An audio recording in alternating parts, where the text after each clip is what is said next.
It's the Joel Shit Show, featuring Joel Shit. Hi, welcome to the Joel Shit Show. I'm your host, Joel Shit.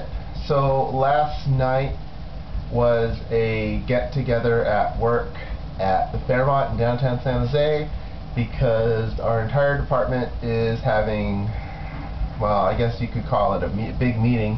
It's not an off-site for us because it's here, but for the people based all over the world, it's an off-site for them. Free trip to California, woohoo!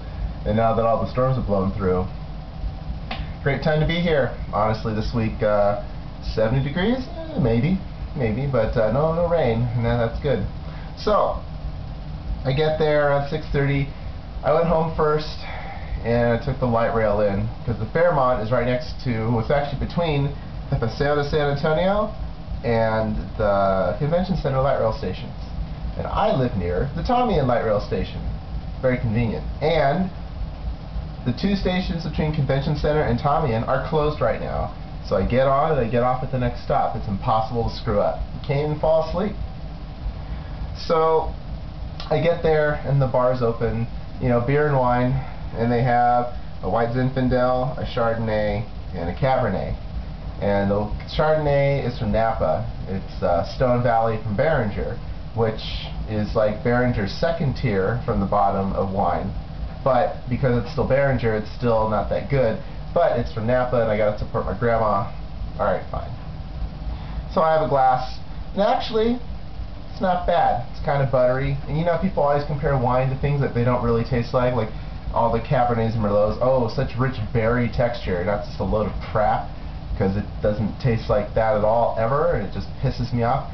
But I love it when they go, oh, and hints of dark chocolate. I'm like, ooh, dark chocolate wine, that sounds good. And I take a sip and I go, man, this is just sour grape juice, you goofballs. So I know to expect that wine should not taste as they're described, but this one, kind of buttery. It wasn't that bad. So Stone Valley Beringer is probably like $4. You should go try a bottle if you're into that sort of thing.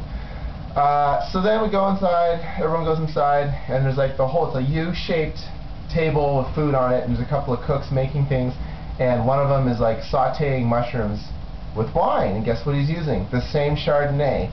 Here's a tip. If you're running one of these little like banquet things, don't use the same wine to cook with that you're serving at the bar, because it makes the people drinking that wine feel stupid for drinking cooking wine. Now, I didn't feel stupid. I know better than that. But the average person's gonna be like, oh boy, it's the same wine I was drinking. I don't want to drink this shit. That's all the time we have for today. Visit us on the web at joelshitshow.com. Email